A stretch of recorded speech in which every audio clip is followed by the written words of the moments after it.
Good evening, everyone. Welcome to the LC Transfer Room match reaction to the worst game of the season so far. Very, very poor result. Arsenal 3, Liverpool 1. Not what we wanted to see. North London, glad to see the back of it, thankfully.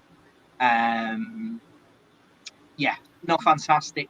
Dan, Chad, we're going to have Minty joining us very soon. Thank you, everyone who's come to join us this miserable evening. We'll try and give a positive spin on it for you. Try and come away so that we can kind of go forward from where we are today. Dan, how are you, mate? Thank you very much for joining me. What were your thoughts on the game, kind of overall? I think Arsenal in the first 20 were really up for it. They pressed us very well. I thought we actually did pretty decently until they scored that goal, and then they scored the goal, and I thought we actually did a really good job of just hanging in there. They didn't really create that many chances. We nick one at halftime. Second half, we come out, we're good for 10. Then Arsenal get back in the game. We make the subs. I feel like the subs actually made us a little bit weaker, made us a little bit worse, and we're still in the game, but it's very much like a 50-50. We're not playing very well, but Arsenal are pressing very well. They're keeping their shape. They're doing all the things that Arsenal do well. And then, Alice and Van Dijk make a mistake. It goes 2-1. We get Kanate gets sent off. We go three to 10 men. They score a third. And, it's just one of those games where, you know, I thought we managed the game well until we didn't. And at the end, Arsenal get the win they deserve. They don't really outplay us, but we also they play well enough to win without thoroughly outplaying us, carving us up, dominating us. But it's just one of those. Arsenal are a good team. Traveling to the Emirates is, North London has not been a stomping out for us this year. We don't have to play them again. They have to play City. Arsenal have all the tough aways left. They still need to go to. That was our last tough away next to Brentford and Villa. So, it sucks. We move on. Players are coming back. We take it on the chin. And, honestly, losses don't matter. It's the next game that matters. It's always the next game. Wins, lose, draw. It's always the next game that matters. No, 100%. Menti, thank you very much for joining us, mate. Appreciate it. I'll come to you in just 1 second. Chad, your thoughts there? Not the best, not the result we wanted, not the performance we wanted in any way, shape, or form. What are your thoughts going forward now? What do you feel has this changed your thoughts of us the title race? Have things changed for you, or is this just unfortunately one of those days? No, for me, I feel like this is the universe going back to level because I feel like a large part of our season's been down to luck, So I feel like today the universe kind of rebalanced itself, and the luck was on the opposition team, Arsenal's side. So yeah, it's not a big loss. It's not a big downturn for us because I mean you look at the game, we are poor for the first half. Very much in the first half we were very poor. We got a lucky goal, own goal. And, it came out in the second half. The first 10 minutes we were playing up to tempo, and then Lady Luck just came back and granted Arsenal 3 points, which is okay for me. We're still 2 points ahead of them. They still have to play City. We still have to play City. So it's only you can only take the positives out because City has to go to the Emirates and City has to come to Anfield. So you're looking at those two games and you're looking at City and City being the favourites. You're looking at those two games and you're thinking, okay, City could drop 2 points, maybe possibly three out of both of those games, which will be in our favour. So we've got a good spell of games coming up. We've got Burnley next, then we got Brentford, then we got Luton. So we have opportunities to where we can, get those guys that are coming back like Thiago, like Trent, Robertson, get them back into full fitness and get them back firing. You can see a little bit when Trent was playing. I don't know if you guys noticed, he wasn't playing very much inverted. It was Gomez that was doing the inverting, which is kind of a shift in the tactics. I know Gomez normally inverts when Bradley is playing, and Bradley will hold the width. But it was just a little bit of a shift in tactics. And again, we saw it against Chelsea when Robertson came on.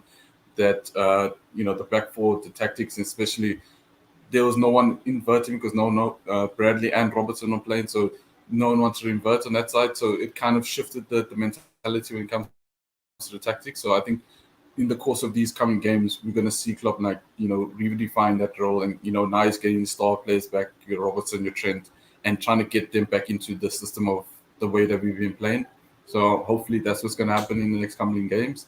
It's a loss, unfortunately, but it's not a title deciding loss. As much as Arteta wants to celebrate on the sideline, it's not. You're not winning the title today, unfortunately. No, 100%. There's a lot of football to be played between now and the end of the season. Today's game was, for me, on paper, I believe, our most difficult fixture. Unfortunately, we came away from it with a performance that isn't matching what we're used to.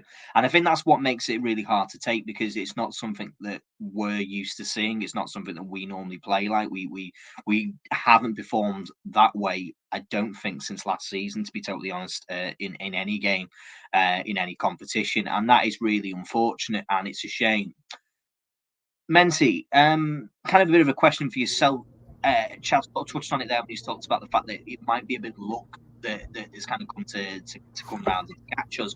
Do you think it's possibility that because of the number of players that we've had injured for so many games, there was 7 first-team players who were missing for this match, including those who were on international duty? Do you think that maybe it's just that extra game because we played midweek? Has it just caught up with us? Was there a bit of fatigue maybe that's kind of touched into our game there, and that's caused us to kind of perform in this way? For me, when I look at it, I think it comes down to coaching at the end of the day. It's a game that we should have won. Like I know they were like just saying, oh, it's not a big deal to lose 3 points. I think it's a big deal just because we are Liverpool fans, so we know what Man City are going to do. They have 2 games in hand. They go up 1 point if they win those out, which they're likely going to do. But for me, I think it just comes down to coaching. Like Gravenberch, that right-hand side without Soboslai, you can see a big difference. Like, I mean, Gravenberch was awful. I don't know. I've been giving him time just because he came in towards the end of the transfer window. He's still very young. And Trent they were targeting Trent. You could tell they just kept switching it to that side because Konate had all that space. Like, Konate was getting in no man's land because the midfield. Because if you look at Gravenberch, his positioning when they were countering, he would be past the wingers. It comes down to coaching at the end of the day. But, I mean, it is what it is. We lost. We just got to learn from it. I just think McAllister was like on his own in the midfield. We definitely lost a midfield battle. We were making Kai Havertz look decent, which was crazy to me. But, yeah, and then I don't understand why they didn't start Nunez. I get it. He had like a foot thing, but he was fully training. I don't understand why Pep Linders keeps starting Gakpo down the middle, and he's a natural left winger. If you guys want to see the best out of Gakpo, I say he has to be on the left. It'd be better if he literally put Gakpo on the left, Jota on the right, because Jota is so versatile, he can play anywhere, and then Lucho down the middle. Like it literally makes no sense to me, but I don't know. I think it's a big loss. I still think it's in our own hands just because we do have easier fixtures going on. City has like a lot of congestions in their match. So hopefully, they've lost to Brentford before. Hopefully Brentford could, drop them in points. They got Arsenal. They got good games left, but they just had that mentality where they just click on towards the end. KDB's back. Holland's healthy. I don't know. I just blame the coaching today. The players will look at itself. I mean, this is something they'll learn from. We got plenty of time, but that definitely, I don't know. They're going to start thinking about the title race a little bit too much, but, match by match, we should be all right. Yeah, I mean, I agree to a certain extent with what you're saying. Starting Gakpo, it wouldn't ideally for me. I don't think that at the moment, the way that he's playing, the performances he's been able to put in, I think he's found it quite difficult to get his position within our team. Yep. I think some of the performances have been quite lacking. He's been able to score goals, which is fantastic, and I think he has that in his locker. I just don't know exactly where he fits in best with us. That's my view. I don't think he's a 9. I don't think he's a very good out-and-out 9. Mm-hmm. I don't think he works out on the right-hand side. I think today kind of showed that. I think that first half he wasn't brilliant over on the right-hand side. He's already said in his own words in an interview, he likes to play on the left. That's his favourite position. That is the place he wants to play in the team. And of course, unfortunately, we have a player in Luis Diaz who is the left side. There was an argument at one point whether or not, because Diaz wasn't performing well, do we play Nunes out on the left-hand side because he was getting a lot more kind of freedom on the ball. He was able to influence the games a little bit more than he was in the 9. Then he's gone back into the middle where he's worked well in the 9 and he's scored, 8 goals and 8 goal contributions in 9 games now. That's very good. So it's been very difficult, and losing a player like Salah on the right wing has been really tough. Now, losing Szoboszlai, I actually think, was probably the most damaging for us so far, because of the fact that we didn't have any balance. There was no left-footed players in our team. All of the players who started were right-footed. And I think that kind of showed. I think it showed in the midfield. Gravenberch, who I've given an awful lot of time, is that we need to look at him as a junior player, not look at him as like a first-teamer. He needs to be seen that way. He hasn't played at all last season. He's 21 years of age. He's still trying to get used to the way that we play football.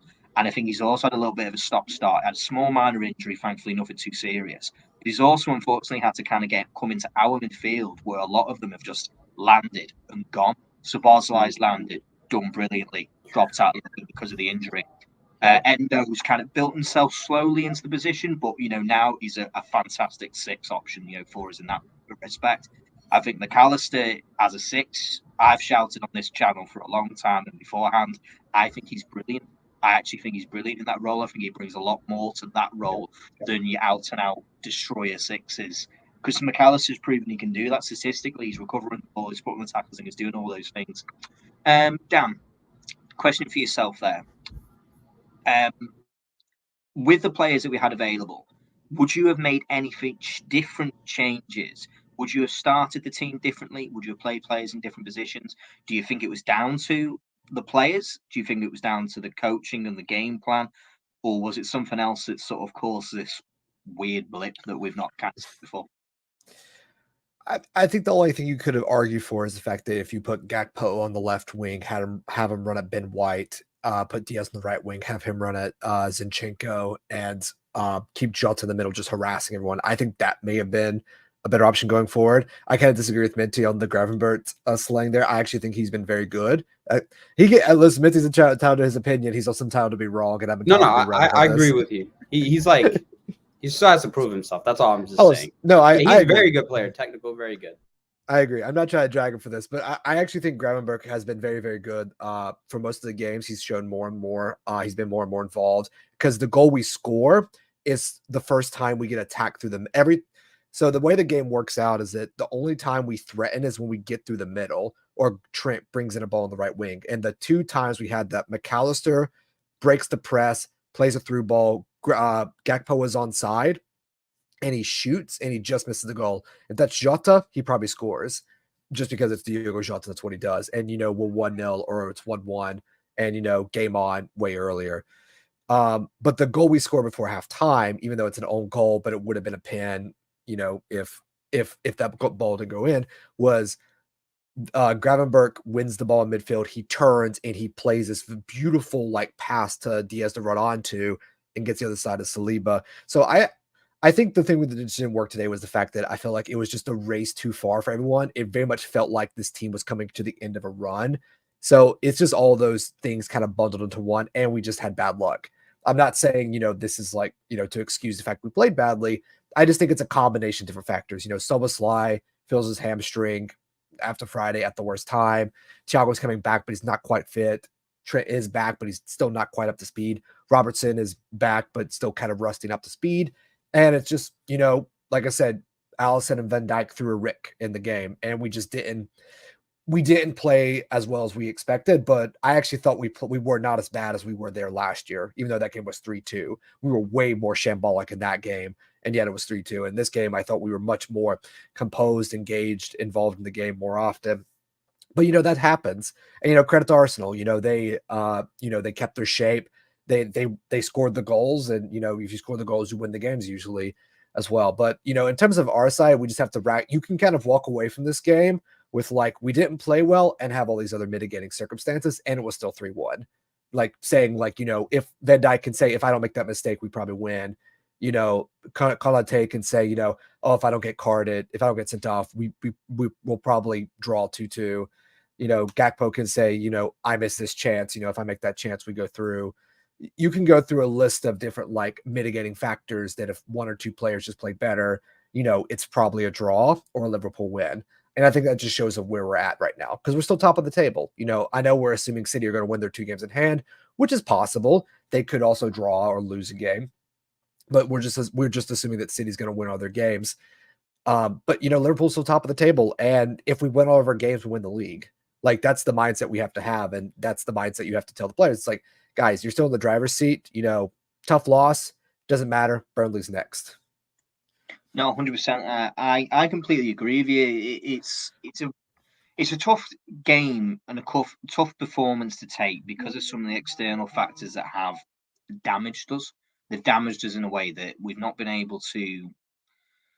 What's the right word? We've not been able to kind of mitigate for those players being out of the team because we don't have people who can do what that they do. So Bosley coming back was a great boost for us, obviously midweek in Wednesday. I think we all saw that, and when he started to play, he was a goal scorer, he was involved, he was doing all the right things.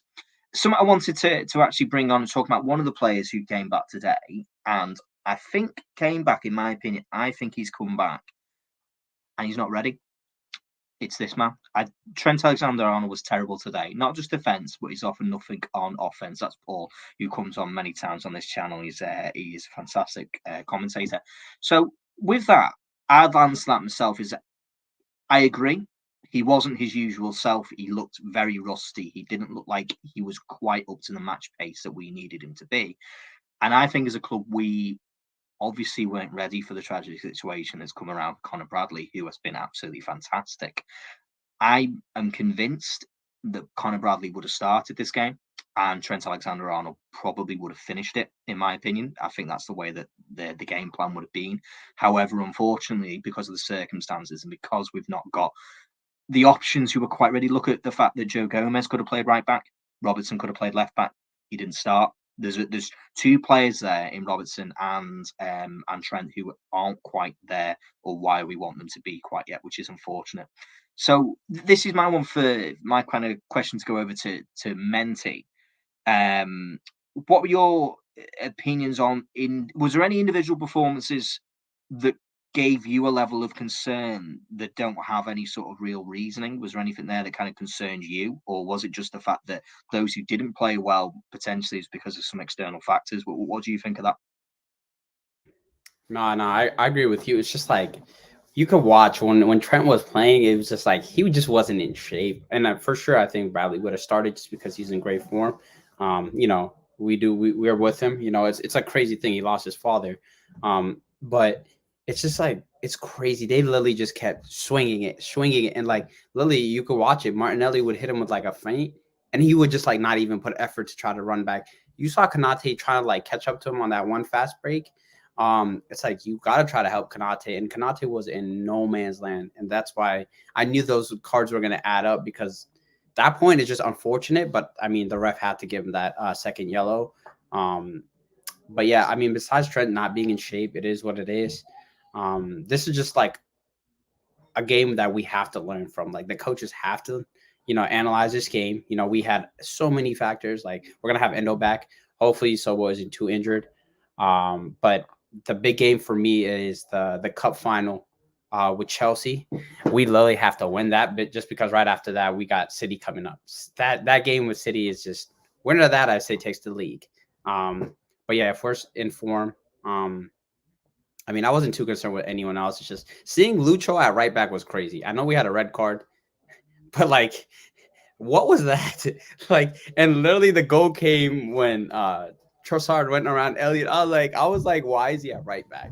I could have seen like McAllister in right back or something, but putting our I thought it was Curtis. I thought Curtis was going to right back because he played there before during the Europa League. Yeah, that was just a little bit questionable. But other than that, it's just Trent's fitness. Like we all know Trent would have not have started, but other than that, I feel like it's a learning curve for us. 100%. Now, Chad, this is a question for yourself. I want your opinion on this point. Is Conor Bradley now a sure starter?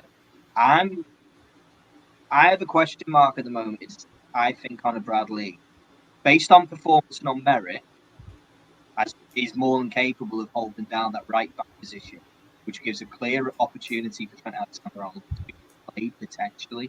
as a midfielder. What do you think of that? Do you think that if Connor comes to the next game, he feels ready up for it, he feels that he's capable of, with that performance in, and that's obviously on him. He feels when he's ready, they're ready for him. Do you think that that's the case? Do you think that Connor Bradley potentially has that lockdown over Trent? About that? I don't think he's a guaranteed starter over Trent yet. I think there's still ways of going about it. Trent still needs to get his fitness back. Connor obviously is dealing with personal issues that he needs to come back, and he needs to get his mind back into the game and stuff like that. So that takes time for people to do that. But once he's gotten to that point where he's okay, I'm fully back into the game, playing with the Liverpool shirt and making sure that I dominate every performance. Once he gets back to that position, I do believe he's I'll say a starter for Trent, yes, because the way Trent plays, he wants to be in that inverted role. He wants to be in that midfield role. You know what I mean? He completely neglects everything about being a right back when he plays in a midfield role. He doesn't track back, as we saw with the Konate break. He's not focused on, getting the ball back. Whereas Conor Bradley plays like a Robertson, but on the right-hand side, where he's dominating the tackle. He's making sure that he's always tracking back, make sure he's running his heart and lungs, and he's running until he's out of breath, basically. And for me, I feel like that's more needed in the team right now than a Trent Alexander-Arnold that wants to invert all the time. Because, again, if you want to play an inverted role, you have Gomez that's been doing that there on the left-hand side. So you have someone that still plays that inverted role, so we can still have that advantage in midfield. If you take today's game, for example, our midfield was like it was open, completely open. And Arsenal just ran riot in that midfield because we couldn't get any touches going. Going back to the Gravenberch point, I personally believe that Harvey Elliott should have played instead of Gravenberch. I don't think he's ready for a starting berth at this moment in time, especially when it comes to these big games. Curtis Jones, I feel like he was doing a lot of the hard work on the left-hand side just because there was no help there. Gomez was trying to do that inverted role, and he had Jones had to drop back a lot of the time just to get that we can control the game, control the ball. So for me, it's a question of, do we now take this period where Trent is trying to get back to fitness? Do we now tame him or not tame him, but teach him to play in that midfield position now? Do we push him for that midfield position?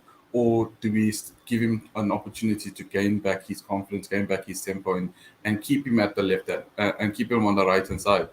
So it's honestly, at the moment, I don't see Bradley. Let me say it like this: in the next coming games, if Bradley comes back, he should start over Trent, just up until maybe the City game or the Chelsea game, the Chelsea final. Sorry, just because of the performances he's been putting in, and you want to keep on going on the good waves and the positive performances that he's been going out with. So, for me at the moment, Bradley is the number one. Then you got Trent when he gets back to full fitness, and then we can start analyzing from when Trent's back at full fitness. But yeah, it's. I wouldn't say that. I feel like today's game. If I just give my opinion on the last part about the second half of this today's game was, I feel like our substitutions didn't work. I feel like our substitutions were either too early in the second half, and it wasn't the right personnel that's coming off. If Gomez doesn't come off, I don't think Konate gets a second yellow. Just because Gomez and Konate wouldn't have to cover all that distance, or he wouldn't be out of position in that way because Gomez would have been in that inverted side. So again, I don't think we give credit a lot to Klopp about his substitutions. I just feel like today's substitutions weren't on it. I do agree with the Gravenberch and the Harvey Elliott one, but I don't think Nunez should have came on in the time he did, because I felt like when the first 10 minutes of the second half, our front line was doing a little bit more than they were doing in the first half. We got more shots on, we got more attacking position going, and we had more possession in attacking third. So we were starting to develop into their game, and I felt like if you just gave them a little bit more time, then you could have brought on Nunez, especially when they substituted their left, when they substituted Martinelli and Saka. They didn't have a way out. So now if you bring in Nunez, he's going to be that firecracker that's just going to keep on going and pressing them into the box. And now you have McAllister, who's playing these amazing balls between the lines. So we would have had a lot of momentum going into it, and we could have attacked them when we were at full tilt. Basically, I felt like when we made the substitutions, those substitutions still had to build into the game, and they didn't have that that dynamic um, impulse to jump into the game. So for me, the substitutions didn't work in the second half, and I feel like these next couple of games is just going to help us gain our confidence again and get us back in that positive mode. No, definitely, Chad. I agree. Yeah, it's not often, especially this season, where I've sat there and looked at how substitutions have worked. They've not been influential in a positive way. They actually we did seem to lack any sort of the original formation that we were playing. I thought we started the second half actually in comparison to we obviously started and finished the entirety of this. I kind of thought when we came in there, the first 90 seconds, 2 minutes, we seemed to be a lot better with the team that was already on the pitch. And I was a bit surprised that we kind of went to the bench so quickly. I felt like it was quite unnecessary. Drawing at that game, let's say when we're at 1-1, is not the end of the world. It's not the end of the world. It's not a bad result away from home at Arsenal. Now, I'm not saying that's set up for a draw at that time of the game or that time of the match, but it felt, as you've just mentioned there, we kind of went all in and we went for the win. We went to kind of influence the match to 4 goals. Unfortunately, the opposite. We created an imbalance in the way we were. When we went forward, we were forward, but whenever they came at us, we were open. And Canate was unfortunately fell victim to Kai Havertz playing what he's very capable of doing, which is getting himself involved in situations that draw yellow cards. He's very good at that, as what he did. And Canate, unfortunately, fell hook, line, and sinker for it both times. And that is unfortunate. Now, Dan, this is a question for you. And this kind of, we know the performance was bad. We know the result was bad. We know that there's a very good chance that the next game isn't going to be like that. We're back at Anfield. I'm just looking at our next 4 fixtures. We're playing Burnley, we're playing Brentford, we're playing Luton, we're playing Nottingham Forest. These are the Premier League ones, by the way. It has to be 12 points, doesn't it? Yeah, no, absolutely. Because we have Luton at home, we have Forest away, we have Brentford away, and we have Burnley at home. So I think Brentford is going to be a tough away. So that's kind of more of the art, not title decider, but do we take the advantage going to City? I know Minty mentioned the cup final. I think the cup final is a one-off game. Obviously, if we win it, it's great going into City, but that Brentford away one's going to be more critical in my mind because we haven't won at Brentford away. That's the one result we need to flip. If we flip that, I think we'll still be fine. Burnley at home, we should win. It should be 2-3-0. It should be that way. Whether or not it's going to be that way, we'll see. You know, I don't want to jinx us. We have a tendency to make things hard, but if we have mostly a full fit squad, if Dom's not, too injured, if he can be on the bench or even play for 60, we can do that as well. If Connor Bradley's available and he wants to play and Klopp feels like this is the best time for him to play, then absolutely he should play because Trent just needs to again on the road recovery. I think Chad was a little bit unfair to Trent because before he got injured in the Arsenal game, FA Cup, Trent was fantastic. He was one of the best players at the time. Again, all the criticisms of Trent aside, he was definitely like, this was not a game that Trent was supposed to be starting. I think with the subs, we're being a bit too harsh because when he makes the subs, I think he makes them at the time when the momentum from the second half is gone. Liverpool didn't score, and he's trying to change it before Arsenal get back in. I think the players he subs are not. I think he just needed the sub Trent. I don't think he needed some Gravenberch and Gakpo. He could just have made one sub and saved the rest of them in his back pocket to like the 60s or 70 minutes. I agree with that. I think he made one sub correct. I think the other two were the mistake, Harvey and Darwin, when they came on with a mistake, because if they just sub Trent, put Robbo on, let it settle for 10 to 15 minutes, then you can go all out and you can judge from there. I do agree with Chad. I think he went for the win way too early than he needed to because he could have just put Robbo on or Kwanzaa. You could put Robbo and Kwanzaa on, set up shop, say we're going to go to counterattacking for this as well. Again, we're nitpicking at this scenario. I feel like this is the one time Klopp didn't feel the subs out as correctly as he did, but he's entitled to make that mistake. Like I said, I think I said this before we went on live on air. This was a title defining game for Arsenal. If they lose this game or draw, they're pretty much out of the race. Since they won it, they're still in it. It was not title deciding for Liverpool. The next 4 are going to be the most important for us, including the Chelsea Carabao Cup. Because if we win all 4, we're going into City with the idea if we win that, we're probably going to win the league. Like, we might as well start saying we're going to win the league after that game, even if it doesn't happen. I'm just saying, like, even if the hypothetical doesn't happen, if we win those next 4, that's really going to tell us if we're going to win this title or not. In my opinion, more so than even the City game itself, because those are the games that if you want to win a title, you have to win. You have to beat Burnley at home. You have to beat Villa. Who say we had at home, Dan? We had we're playing Burnley at home, Luton Town at home. Luton. So we have to win those games. And Luton have been in good form.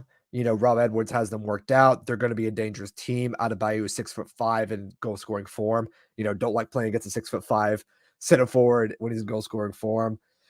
Yeah, I mean, that's what it's going to come down to. So this game, again, for me, was always going to be a wash, whatever it turned out to be. If we won, great, it's great, but it's the next 4 that really count. It's that next run. And since we have about a week between each game, I think the only time we have to play back-to-back is the Carabao Cup final. Am I wrong about that, Dan, or am I right? You have the schedule in front of me. Yes, I'm just looking through our schedule there, and I was just looking at what you mentioned there with Luton.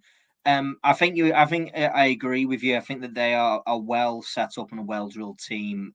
Being away from home at Anfield is a different test for them, and they've got 9 points away from home so far this season. Which they're the one rescheduled. That's the rescheduled game because of Carabao. It is, yeah. It's the one that's been rescheduled quite kindly for us before the final because why not? Yeah, because why not? We just love playing football matches, don't we? I'm just going to get our Liverpool fixtures up while you're saying that. Same question for just very quickly, just for Menti. While I get back to that question, what do you think? Our next 4 games, are they absolute must wins? I mean, yeah, if we want to win the title, yeah, you kind of got to win everything. But I mean, we got to go one step at a time. Once we get through, Brentford might be scary. I just realized I was looking at it too while you were talking, Dan. Yeah, if we don't beat them, we're kind of out of it. But and it's 12:30 in the morning. Yeah, and it's 12:30. I wouldn't say time. Yeah, I wouldn't say we're not out of it because it is an away game. But it's more of like if we don't win it, we're surrendering the initiative more so. It puts more weight in the City game. Yeah, and the thing is, like, I was just looking through the schedule too, like. The match that I fear the most, this is going to sound crazy, is that Spurs match towards the end of the season. Whenever we play Spurs, for some reason, we play awful. Even if it's at Anfield. You remember Richarlison last time? I was like, I don't know. But I think we'll be more fit. Salah will be back. I think, we'll get our revenge for the game initially. But is this the Spurs game after the City game? Yeah, it's like it's like third to last. Yeah, because I feel like when it comes to that Spurs game, we should be in we should be in an understanding of where we are in terms of winning the title or still chasing the title. So I don't see. I get what you're saying when it comes to the Spurs game because they always have that itch when they want to come and play that and play at Anfield. But I feel like we should be in good stead. The one that I fear is. Because we have Wolves in the last game of the season. That's the one I fear. We always have them and we always finish second when we play them. That's the thing that I hate that. The biggest thing today, the biggest takeaway for me is like the last time when we played Arsenal, I don't know if you guys know, I'm pretty sure Pep Linders is the one that picks up our lineup and everything. He keeps starting Gakpo. Like, I love Gakpo, but please stop starting him down the middle. Like, if we don't start Nunez, if you look at the stats for this game, we were dog shit. Like, offensively, we are horrible. Like, we shot 10 times. We had the lowest XG in our season is 0.48. 7 of them were off target. 1 on target. Arsenal killed us. They killed us today. It's just, I don't know. They played a little bit better. They had 3.48 XG. They were creating chances. They had 4 big chances missed. They were just creating shots. And, like you said, when you score goals, you win. But I just think it comes down to coaching. I'm not too worried about it, guys. We're in good stands when everyone comes back. But I don't know. I feel like it's better that it happened now rather than like a smaller team like Luton. So, yeah, I agree. If you're going to get the loss, If you're going to Yeah, get to the doing it. next loss of the season, get it now against Arsenal when we have an error. And again, like I said, if Van Dijk and Allison don't make that error, we could probably walk out of this with our Arsenal XG of 3, Liverpool XG of 0.5, final score 1-1 to Yeah. Liverpool, or 2-1 Liverpool with Gabriel handballing it into the net for a second time, because that's just the Devil's Club. But it just happened. It just happens like that. We've played very well up until this point through this entire run without Indo, without Salah, and now they're coming back. And that's where I feel like, even though we're gonna have some tough games, we're gonna have about a week between games. We have a week before, week to Brentford, week to Burnley, week gap between all of those. Yeah. We just need to get people in shape and just start going on a run again. And that would be the messaging I think everyone can go with, and to the fan base, league title to be won. It's next game up, get ready for Burnley. Let's go win it 2-0, 3-0. Put the demons behind us and just march on. Yeah, I just want to add something quickly there, Dan. Sorry about speaking about the fixtures, because it's still into new. Because you must remember, we have a better fixture list than the other two teams, because the other two teams have Champions League games midweek, whereas we have those 2 breaks. And I feel like that's going to be a big factor, especially with Arsenal. They got a tough game with Porto. I'm not sure who City's playing, but the mentality, Copenhagen. Okay, never mind for City, but the next the next round after that. But the point what I'm trying to say is, our fixtures are much favorable for us because of our squad depth. I think the toughest game that we'll face in the Europa League will most probably be the Bayer Leverkusen game, if we do get them down the road. I feel like that's the toughest opponent we might face. But when it comes to the Arsenal and City side, City has the squad, yeah, fair enough. But when it comes down to the quarterfinals, the semifinals, they're going to play against tougher teams that will most probably give them a bigger game than, say, the games that Arsenal might face, or that we might face, sorry, in terms of the competition that they're going to face again, go up against. So they will have to draw out their squad a lot. They would have to hope that no one in their squad gets injured again, because then that's detrimental to their season. The Arsenal, the only hope that they might have for a trophy is the Champions League, even though I don't see them getting it. I don't see them thinking that reality is that they can win the league. If you get what I'm trying to say, I don't think they know that they can win the league, or I don't think they believe that they're the favorites to win the league. So they're going to go heavy in the Champions League, and that's going to help us again, because they don't have a squad depth big enough to go into 2 trophies or 2 tournaments. As we saw today when it comes to their substitutions, replacing Saka with Reece Nelson, replacing Trossard did damage, but the drop off between players is not as equal as the drop off between our players when it comes to squad depth, if that makes sense. And I feel like that's just going to help us even more when we go down the line, because of this fixture run that we have. So I feel like we need to just allow the team to build them back. And again, Salah's coming back, Endo's coming back, like Dan said. So we're going to have a full squad. And the only player that's missing is by Čečić, but I don't feel like we need to rush him, because again, there's so many people in the midfield that you can make 3 sides if you want. But that's just how positive I feel like we have in this run that we're going to go into now. I feel like this is what shows how much lady luck, to say, is on our side, in the sense that the way the fixtures are set up, the way our squad is set up, the way our team is playing, everything is just adding up. And I feel like that's just the biggest positive that we need to take out of it is, this big loss in the sense of the title race. But from here on out, I feel like we should now kick on. And this should be like the wake-up call. Okay, cool. We had a good couple of games. We were dominating everything. We smashed Chelsea. We lost to Arsenal. Reality check. We still need to play the next game. We need to play the next game. We need to play the next game. So I feel like this is just a positive for us. Yeah, absolutely. I think sometimes getting a loss can sometimes be a little bit of a wake-up call. Could potentially be that. Could be that bit of a reminder that it isn't always going to go our way, and we're used to that. We're used to that as a club. It's not always going to go our way. We're not always going to get the result that we want. It's not always going to get the result that we expect. And unfortunately, that was one of those days today where we just didn't get what we wanted. And I think Dan's made a really good point there. And that was something I've actually got in my notes, which was talk about the fact that it seems to me, hopefully, and this is the case, that our players, even though we've had the injuries and even though we've had a number of them missing, now's the time for us to start getting them back. Now's the time for us to bring them into the team. We're now getting a nice little break, 6 days, which is useful for us. We've got a couple of players there who might just need a few more sessions, a few more times just to get themselves up to peak physical conditions where we need them to be. To maybe get over minor injuries, we'll have to wait and hear about any of those that have come around and bring them into this team. I'm looking at those next 4 matches, removing the League Cup game because that's a different one altogether. The next 4 Premier League matches, touching wood, everything goes the way that we need it to. I don't see us not winning all 4 of those games. I don't. I believe that we've had that loss, and normally when Liverpool take a loss like that, we normally react very quickly to it. We normally we go in there, we take the loss on the chin, and then we rectify it the next game, and then hopefully we can go on a decent little run. Just with that one, just to come to us to help us to wrap up the show today.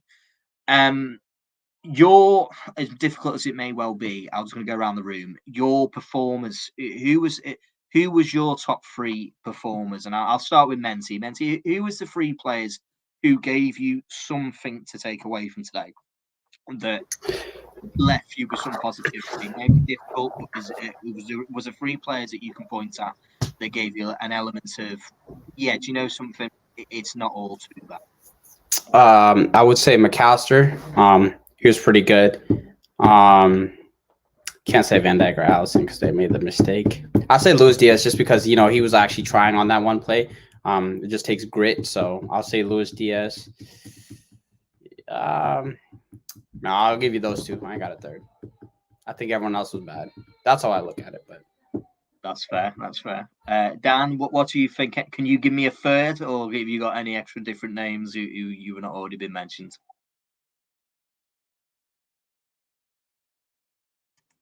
You're muted. A third spot should either be Ryan Gravenberch or Curtis. I know Curtis might be a weird shout, but I actually thought Curtis did very well when he was under pressure. He just couldn't get involved in the game a lot, and I think that was more down to just how well Arsenal pressed and blocked off passing lanes.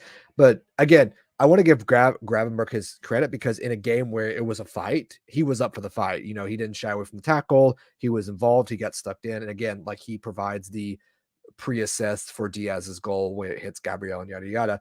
Like that was our one good forward passing moment of the game in that first half comes to Ryan Gravenberch.